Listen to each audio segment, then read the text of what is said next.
एक और बात आपसे कहना चाहेंगे, क्योंकि ये खबर हर परिवार के साथ जुड़ी हुई है और सिर्फ गृहिणियों की खबर नहीं है, सिर्फ उनकी खबर नहीं है जो रसोई में खाना पकाते हैं, उनकी खबर भी है जो उस खाने को खाते हैं। और खाने वाले कौन है? पूरा परिवार खाता है। इसलिए आप इस खबर को अपने परिवार के साथ शेयर कीजिए, आप अपने दोस्तों के साथ शेयर कीजिए और ज्यादा से ज्यादा लोगों के स्वास्थ्य का ध्यान रखकर उन्हें इस तरह की बीमारियों से बचाने की कोशिश। और गंभीर नहीं, खतरनाक बात है। एक सर्वे के मुताबिक हमारे देश में जो परिवार शहरों में रहते हैं उनमें से 70% से ज्यादा घरों में नॉनस्टिक बर्तनों का इस्तेमाल होता है, जबकि गांवों में भी अब नॉनस्टिक बर्तनों की मांग तेजी से बढ़ रही है। इसलिए यह खबर आज भारत के लगभग हर परिवार से जुड़ी हुई है और हर परिवार को देखनी भी चाहिए। ये जो स्टडी हम आपको आज बता रहे हैं, ये ऑस्ट्रेलिया की 2 यूनिवर्सिटीज ने की है और इसमें यह बताया गया है कि अगर टेफ्लॉन कोटेड नॉनस्टिक बर्तनों में कोई क्रैक आ जाता है या ऐसे बर्तनों में किसी जगह से टेफ्लॉन की कोटिंग जरा सी हटने लगती है तो ये बर्तन बीमारियां पकाना शुरू कर देते हैं खाने की बजाय। जैसे अगर आप टेफ्लॉन कोटेड ऐसे किसी बर्तन में खाना पकाते हैं जिसमें पहले से क्रैक है, तो इस दौरान खाना पकाते समय यह बर्तन प्लास्टिक के 9100 कण रिलीज करता है लगभग, जो आपके खाने में घुल जाते हैं। इसके अलावा इस रिसर्च में यह भी बताया गया है कि ऐसे बर्तन अपनी एक लाइफ में 23 लाख प्लास्टिक के छोटे छोटे कण रिलीज करते हैं। और सोचिए, जब ये प्लास्टिक के सारे कण आपके शरीर में घुलते होंगे तो इसका क्या असर होता होगा। जब ये बर्तन पुराने हो जाते हैं या इन्हें रगड़ रगड़ कर धोया जाता है तो ज्यादातर बर्तनों की कोटिंग हटने लगती है या टूटने लगती है और इसके बाद ये बर्तन खतरनाक हो जाते हैं, ये बर्तन जानलेवा हो जाते हैं। टेफ्लॉन कोटिंग को आम भाषा में केमिकल कोटिंग भी कहते हैं। असल में जब नॉन स्टिक बर्तनों को बनाया जाता है तो इन पर एक खास तरह की कोटिंग होती है, यानी इन पर केमिकल की एक खास परत या लेयर चढ़ाई जाती है जिसे PTFE या टेफ्लॉन कहा जाता है। इसका मतलब होता है पॉलीटेट्राफ्लोरोएथिलीन। ये एक तरह का केमिकल कंपाउंड है जिससे बर्तनों की कोटिंग होती है और ऐसा इसलिए किया जाता है ताकि नॉन स्टिक बर्तनों में जब कम तेल और घी का इस्तेमाल किया जाए तो इससे खाना उनमें चिपके नहीं। और आप भी तो इसीलिए इनका इस्तेमाल करते हैं क्योंकि आप कम घी लगाना चाहते हैं, कम तेल लगाना चाहते हैं और खाने में, और आपको लगता है कि जब आप कम घी का इस्तेमाल करेंगे तब खाना बर्तन में चिपके नहीं। आप हेल्दी रहना चाहते हैं इसलिए कम घी और तेल खाना चाहते हैं, इसलिए इन बर्तनों को लेकर आते हैं। और आपको यह नहीं पता कि ये बर्तन असल में आपको स्लो पॉइजन दे रहा है।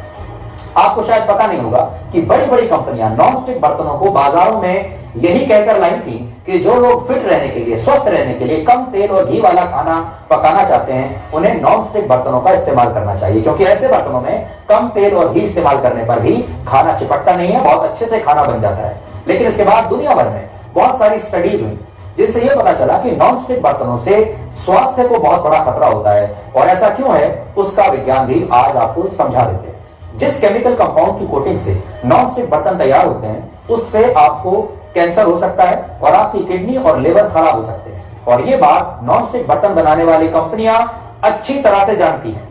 इसलिए अब इन कंपनियों द्वारा ये बर्तन एक नई मार्केट स्ट्रेटेजी के तहत बेचे जाते हैं। एक नई रणनीति इन्होंने अपनाई है लोगों को धोखा देने के लिए। जैसे अब ये कंपनियां कहती हैं कि उनके नॉनस्टिक बर्तन PFOA फ्री हैं। इसका मतलब है परफ्लोरोऑक्टेनोइक एसिड से एक केमिकल, ये भी एक कंपाउंड है और इससे टेफ्लॉन बनता है। लेकिन अब कंपनियों ने नॉनस्टिक बर्तन बनाने के लिए इसका इस्तेमाल बंद कर दिया है, इसलिए वो कहते हैं कि वो इस कंपाउंड से फ्री हैं और इसकी जगह अब उन्होंने एक और केमिकल इस्तेमाल शुरू किया है। अब जेन एक्स जैसे दूसरे केमिकल्स इस्तेमाल करने शुरू कर दिए हैं।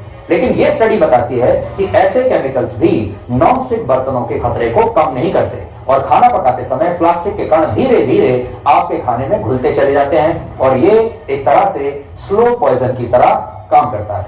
यानी इस स्टडी के आधार पर यह कहा जा सकता है कि नॉनस्टिक बर्तन आपका वो दुश्मन है जो चोरी छिपे आपके खाने में हर रोज प्लास्टिक वाला जहर चुपचाप मिला रहा है। लेकिन विरोधाभास यह है कि बहुत सारे लोग इन बर्तनों का इस्तेमाल स्वस्थ रहने के लिए ही करते हैं और इस सूची में सिर्फ भारत नहीं, भारत के लोग नहीं, आज पूरी दुनिया में नॉनस्टिक बर्तनों की बहुत डिमांड है।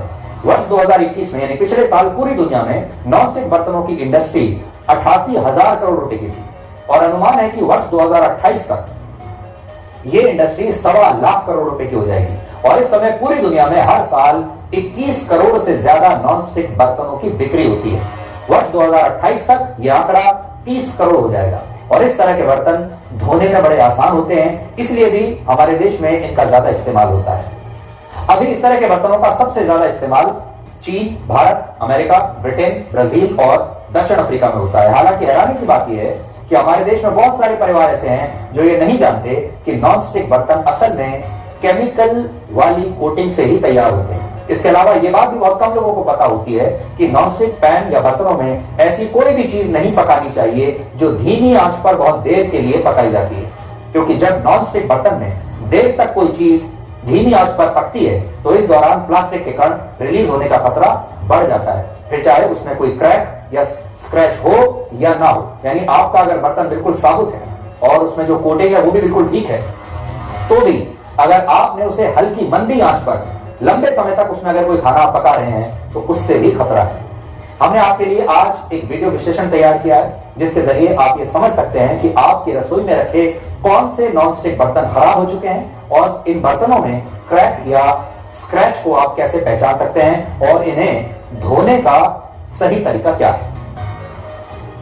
ज्यादातर लोग ये नहीं जानते कि जो इसकी कोटिंग है वो हमारी सेहत के लिए बहुत अच्छी नहीं है। जो इसमें तेल कम लगता है वो हमारी सेहत के लिए बहुत अच्छा है। समय बचता है तो जलाने से धुलते हैं, तो ये जो कोटिंग धीरे धीरे कम होती जाती है। आप जैसे भी देख सकते हैं इस पैन में हमने कई बार इसको धोया, पिछले 1 साल से मैं इसका इस्तेमाल कर रही हूँ, तो इसकी कोटिंग काफी हद तक उतर गई। तो ये कोटिंग गई कहाँ? ये हमारे खाने में घुल के हमारे शरीर के अंदर गई। पहले टेफ्लॉन में एक PFOA नामक सब्सटेंस यूज होता था जिससे लंग्स प्रॉब्लम, थायराइड और किडनी प्रॉब्लम और कैंसर जैसी बीमारियां हो सकती थी। लेकिन कई रिसर्चेस के बाद 2013 में इस केमिकल का use in non stick pans में बैन कर दिया गया है। लेकिन भले ही इस केमिकल का यूज इन नॉन स्टिक बर्तनों में बंद हो चुका हो, लेकिन इसके बदले कई अन्य केमिकल्स का उपयोग किया जा रहा है जो हेल्थ के लिए हार्मफुल होते हैं। इसमें PFAS नामक एक केमिकल भी होता है और मौजूदा current peer reviewed scientific studies के अनुसार अगर ये PFAS के कुछ लेवल्स हमारी बॉडी में आ जाते हैं तो कई तरह की हेल्थ प्रॉब्लम आ सकती है, जैसे रिप्रोडक्टिव हेल्थ पर असर पड़ता है, प्रोस्टेट, किडनी और टेस्टिकुलर कैंसर का रिस्क बढ़ सकता है। तो आपने अपने आसपास अक्सर ये देखा होगा कि वो लोग जो आपको बिल्कुल स्वस्थ नजर आते हैं, जिनमें कोई बुरी आदत नहीं है, जो अच्छा खाना खाते हैं, फिटनेस पर ध्यान देते हैं, ज्यादा वजन भी नहीं है, धूम्रपान नहीं करते, शराब नहीं पीते, ऐसे लोगों को भी अचानक से ऐसी बीमारियां हो जाती हैं कि उनका लिवर खराब हो जाता है, किडनी खराब हो जाती है। और आपने ये भी देखा होगा, अक्सर हम अपने आसपास देखते हैं अचानक से लोगों को कैंसर हो जाता है और ये समझाना, एक्सप्लेन करना बहुत मुश्किल होता है कि इन लोगों को ये सब कैसे हो रहा है। इसका एक बहुत बड़ा कारण ये है कि ये सारे लोग टेफ्लॉन वाला यानी नॉन स्टिक बर्तन वर्षों से इस्तेमाल कर रहे हैं और कोई ध्यान ही नहीं देता कि वो असल में इन बर्तनों में जब खाना पकाते हैं उसी के जरिए ये जहर और ये प्लास्टिक उनके जीवन में और उनके शरीर में प्रवेश कर रहा है। और कुछ वर्षों के बाद हम अचानक से देखते हैं कि ये बड़ी बड़ी भयंकर बीमारियां लोगों को हो जाती हैं।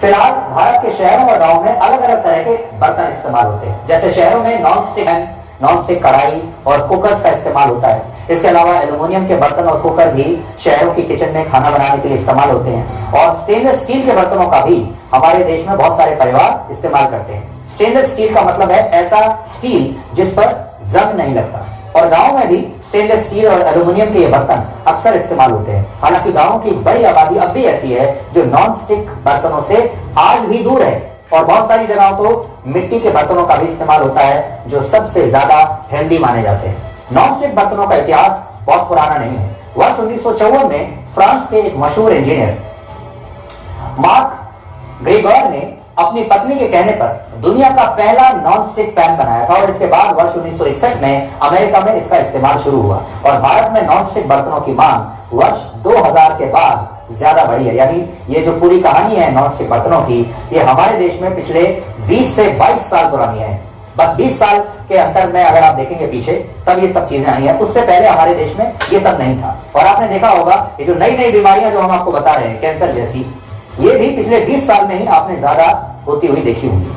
लेकिन आज से 100 वर्ष पहले भारत में लोहे, पीतल और तांबे के बर्तनों का ज्यादा इस्तेमाल हुआ करता था। इसके अलावा कुछ स्टडीज में यह भी पता लगा कि भारत के लोग हजारों वर्षों से लोहे, तांबे और पीतल के बर्तन इस्तेमाल करते रहे हैं, यानी दूसरी धातुओं के जो बर्तन हैं उनका इस्तेमाल करते रहे हैं। और बर्तनों को हमारे यहाँ संस्कृति से भी जोड़कर देखा जाता है। लेकिन आधुनिक युग में स्टील और एल्युमिनियम के बर्तनों से लोहे, पीतल और तांबे के बर्तन इसलिए पीछे रह गए क्योंकि इस युग में तांबा और पीतल महंगा हो गया, और जब ऐसा हुआ तो ये बर्तन लोगों की पहुंच से बाहर हो गए और इनके सस्ते विकल्प के रूप में स्टील, एल्यूमिनियम और नॉनस्टिक बर्तनों ने बाजारों में अपनी पकड़ बना ली। ये जैसे कास्ट आयरन है, ये पहले ये पूरा का पूरा, इसमें आपको कुछ नहीं करना, ये ढलाई जो बोलते हैं अपने लोग, ये नॉन स्टिक की तरह ही काम करता है और आजकल ये बहुत अधिक चल रखा है। सेकेंडली ये है एनोडाइज, ये एनोडाइज है जो कि एल्युमिनियम को नॉन पोरस करके किया गया है। ये नॉन स्टिक की तरह काम नहीं करता है, स्टिक रेसिस्टेंस रहता है बट मोर और लेस उसी तरह से ये काम करता है। तीसरा अभी ये बहुत ज्यादा चल रखा है, ये है ट्री प्लाई, जो मैं आपको बता रहा था कि स्टील और बीच में एल्युमिनियम की परत जो कि इनविजिबल है, उससे भी चारों ओर स्प्रेड आउट एकदम तरीके से स्प्रेड आउट होता है। ये स्टील है, ये भी स्टील है, हाँ हाँ, सिर्फ स्टील पे आप खाना बनाएंगे तो वो खाना जल जाएगा बहुत ज्यादा हीट हो जाने से, वो बट ट्री प्लाई होने से क्या हीट स्प्रेड आउट हो जाएगा और जलेगा नहीं। और ये एकदम लेटेस्ट में अभी आया है, ये ट्री प्लाई के ऊपर में इन्होंने एक लेजर कट करके बना दिया कि जो कि ये नॉन स्टिक की तरह पूरा का पूरा काम करता है, लेकिन इसमें वो कोटिंग नहीं है, वो हार्मफुल नहीं, तो ये हार्मफुल नहीं। कहने को तो ये तमाम कंपनियां और ये तमाम लोग आपको यही कहते हैं कि इनमें से कुछ भी हार्मफुल नहीं है, इसमें से कुछ भी आपकी सेहत के लिए ऐसा नहीं है कि जो आपकी सेहत को खराब कर दे, क्योंकि ये दावे हैं और इन दावों के ऊपर कोई साइंटिफिक रिसर्च या तो होती ही नहीं है, और अगर होती भी है तो वो आप तक कभी नहीं पहुंचती। इसलिए ये बात आज हम आप तक पहुंचा रहे हैं कि जब भी आप बाजार में जाएं इस तरह के बर्तन खरीदने के लिए तो आपको बहुत स्टडी करके जाना चाहिए, और आप नॉन स्टिक बर्तन जो ऐसे हैं जो आपके स्वास्थ्य को नुकसान पहुंचा सकते हैं, इनसे अब आपको बचकर रहना होगा। आप चाहें तो अपने डॉक्टर से भी इसके बारे में पहले सलाह ले सकते हैं। अब आप ये नोट कर लीजिए कि इस समस्या का समाधान क्या है।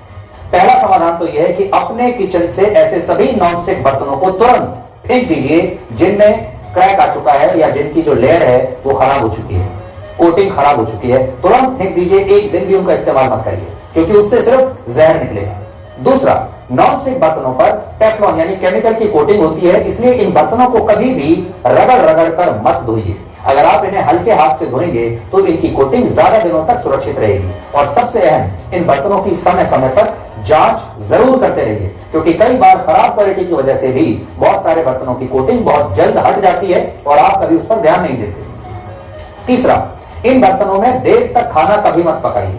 बहुत सारी चीजें ऐसी होती हैं जिन्हें देर तक पकाना पड़ता है, हल्की आंच पर पकाना होता है, ऐसे समय में इन बर्तनों का इस्तेमाल बिल्कुल मत कीजिए। और चौथा, हो सके तो ऐसे बर्तनों का अब कम से कम इस्तेमाल कीजिए। इसलिए आज हमारा ये विश्लेषण देखने के बाद हम आपसे यही कहना चाहेंगे कि अब आपको अपने किचन में तुरंत जाना चाहिए और अपने किचन में जाकर देखना चाहिए कि आपकी रसोई में टेफ्लॉन कोटिंग वाले इस समय कितने बर्तन मौजूद हैं, और अगर इनमें से किसी बर्तन में कोई क्रैक आ गया है, कोई स्क्रैच आ गया है, तो सोचिए आपके शरीर में अब तक प्लास्टिक के कितने लाखों कण खाने के रूप में प्रवेश कर चुके होंगे। और ऐसा होने पर आपको अपने शरीर का टेस्ट जरूर हर हालत में कराना चाहिए। और एक और बात आपसे कहना चाहेंगे, क्योंकि ये खबर हर परिवार के साथ जुड़ी हुई है और सिर्फ गृहिणियों की खबर नहीं है, सिर्फ उनकी खबर नहीं है जो रसोई में खाना पकाते हैं, उनकी खबर भी है जो उस खाने को खाते हैं। और खाने वाले कौन है? पूरा परिवार खाता है। इसलिए आप इस खबर को अपने परिवार के साथ शेयर कीजिए, आप अपने दोस्तों के साथ शेयर कीजिए और ज्यादा से ज्यादा लोगों के स्वास्थ्य का ध्यान रखकर उन्हें इस तरह की बीमारियों से बचाने की कोशिश कीजिए।